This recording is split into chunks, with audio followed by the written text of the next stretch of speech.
Kembali, kami akan membahas soal per 10 Juni hari ini harga BBM non-subsidi mengalami kenaikan. BBM jenis Pertamax mengalami kenaikan terbesar dari Rp12.300 menjadi Rp16.250 per liter. Lalu bagaimana dampak kenaikan BBM non-subsidi ini kita akan bahas bersama Ketua Komisi 12 DPR RI Bambang Patijaya dan Ekonom Indef M. Rizal Taufikur Rahman. Pak Bambang, selamat malam. Malam, Mbak. Mas Rizal, selamat malam. Terima kasih sudah hadir. Selamat malam, Mbak. Ya, terima kasih sama-sama. Saya ke Mas Rizal dulu. Kita hampir semua masyarakat saat bangun tidur cukup kaget. Karena pas lihat, oh ini salah lihat atau enggak ya? Karena ternyata BBM non-subsidi jadi Rp16.250 per liter. Kenaikannya cukup signifikan 30%. Karenanya tidak heran ada reaksi yang muncul di masyarakat. Mas Rizal, sebenarnya apakah ini sudah jadi momen yang tepat dan keputusan yang tepat untuk menaikkan harga BBM non-subsidi, Mas? Ya, kalau kita lihat secara ekonomi ya, penyesuaian harga BBM non-subsidi ini adalah memang konsekuensi logis dari kenaikan biaya pasokan ya, akibat melemahnya nilai tukar rupiah, masih tingginya harga energi global. Tentu apalagi situasi rupiah yang sempat menembus 18.000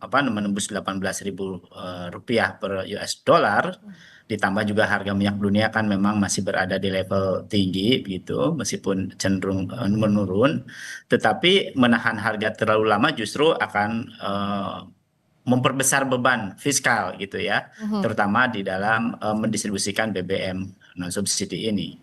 Tapi kalau kemudian kita lihat dari efisiensi market, ya penyesuaian harga ini memang dirasa nampaknya perlu ya, tetapi harga domestiknya tentu akan cerminan dari biaya realnya gitu ya. Tapi kalau kemudian situasi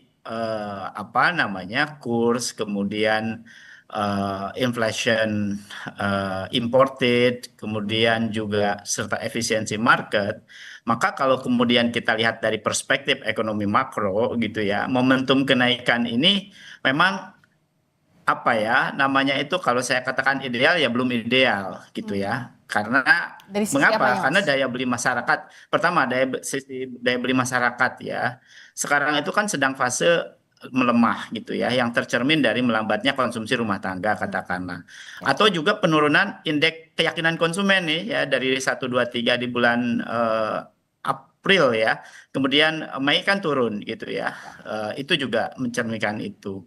Kemudian juga mulai meningkatnya tekanan biaya hidup nih. Ya, ini juga saya kira menjadi cerminan itu. Nah, ketika kebijakan moneter juga sedang mengetat ya melalui kenaikan BI rate katakanlah, maka penyesuaian harga BBM ini bisa berpotensi ya memperkuat tekanan terhadap aktivitas ekonomi domestik. Misalnya kalau dari aspek BI rate katakanlah, maka kan tentu itu akan beban ya, atau juga biaya kredit juga akan naik gitu ya, terutama untuk kredit yang industri-industri yang padat karya, contohnya misalnya begitu ya. Nah itu termasuk juga harga BBM nih non subsidi yang pertama, kemudian tentu ini juga banyak konsumen terutama yang menengah gitu ya, dan ini akan beralih nih potensi ke Pertalite ini. Mas Rizal, kalau besarannya 30%, menurut Anda apakah tepat langsung naik 30% atau semestinya ada tahapan tertentu sampai ke angka 30%? Ya, besaran kenaikan memang menunjukkan selama beberapa waktu harga BBM non subsidi ini karena ditahan kan cukup panjang gitu ya, di bawah harga keekonomian kalau saya melihat begitu ya. Jadi ketika biaya impor meningkat akibat depresiasi rupiah katakanlah dan juga kenaikan harga minyak, maka pemerintah maupun Pertamina tentu akan memilih menyerap sebagian tekanannya agar inflasi tidak terlalu melonjak ya, melakukan besaran ini. Tapi kalau kemudian memang angka ini kalau kita lihat angkanya gitu ya, lebih mencerminkan akumulasi penyesuaian yang ditunda dibandingkan dengan kenaikan biaya dalam 1 bulan terakhir ya. Sehingga ada namanya price adjustment backlog gitu, atau penyesuaian harga yang tertunda. Nah, sehingga ketika ruang fiskal dan ruang korporasinya semakin sempit, maka terjadi penyesuaian. Akhirnya dilakukan sekaligus dalam jumlah yang besar. Nampaknya gitu ya. Ya. Nampaknya begitu. Nah, kalau kita melihat tadi ada akumulasi penyesuaian sampai ke angka 30% sekarang. Pak Bambang melihat di tengah kondisi yang tidak ideal, apakah ini memang jalan keluar yang paling tepat saat ini? Saya pikir pemerintah sudah memikirkan banyak hal ya. Bahwa pertama kenaikan BBM non subsidi ini kan ini kali yang kedua. Ya. Awal April kemarin sempat naik, tetapi hanya untuk RON yang 98, kemudian juga untuk golongan solar yang yang standar yang tinggi seperti DEX ataupun DEX Lite kan seperti itu. Nah, jadi saya tadi bertanya kepada Dirjen Migas, ini bagaimana pertimbangan pemerintah?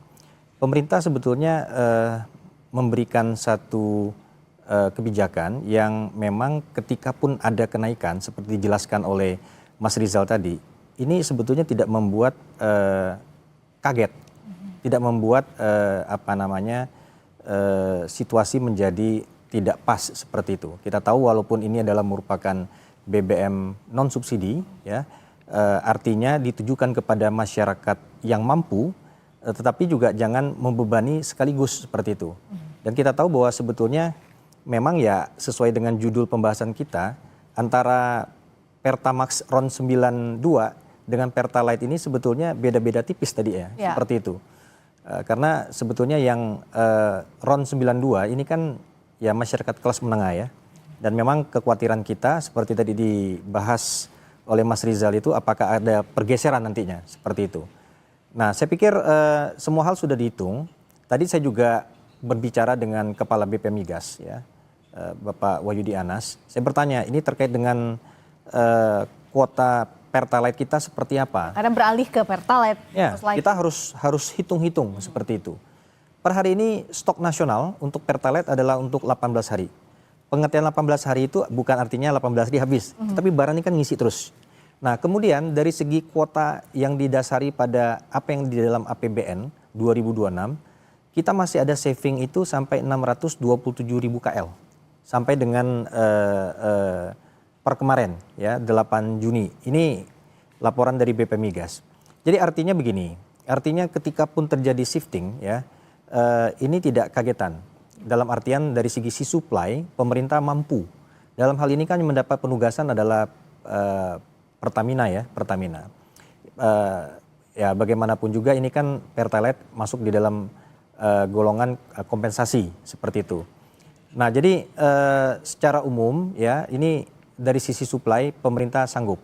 Nah mungkin tadi analisis yang disampaikan oleh Mas Rizal tadi terkait dengan bagaimana apakah ini mempengaruhi inflasi dan sebagainya.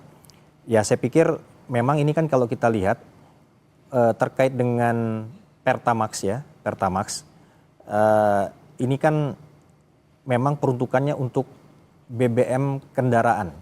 Ya jadi saya pikir tidak terlalu banyak penggunaan Pertamax itu untuk industri kan seperti itu. Sehingga terkait dengan pengaruh kepada inflasi secara keseluruhan mungkin dampak langsung mungkin tidak terlalu besar. Ya, tetapi kepada masyarakat yang kelas menengah ke atas yang menggunakan itu ya ini menjadi satu pertimbangan-pertimbangan yang mungkin bisa kita lihat nanti seperti apa.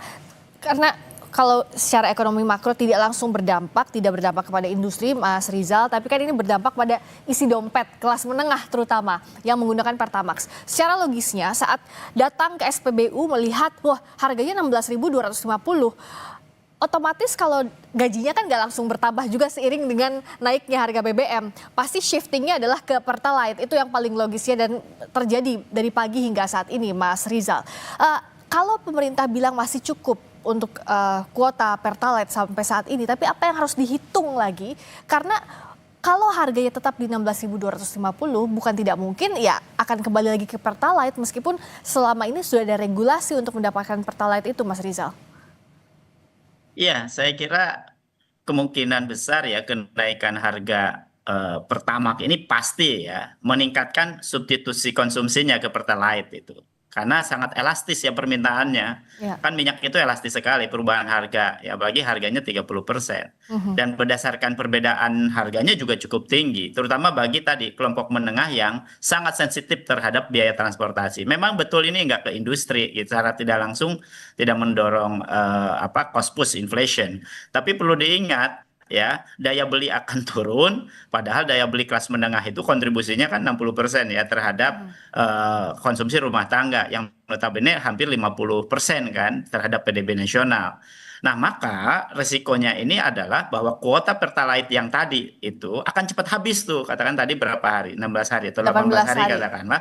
Ketika berbondong-bondong ke Pertalite, maka akan lebih cepat habis sebelum akhir atau sebelum target itu. Sehingga pemerintah akan menghadapi dua pilihan yang sama-sama berat. Pertama, menambah kuota subsidi yang membebani APBN tadi, atau melakukan perbatasan distribusi yang berpotensi menimbulkan kelangkaan di lapangan. Nah, oleh karena itu, maka apa yang dilakukan?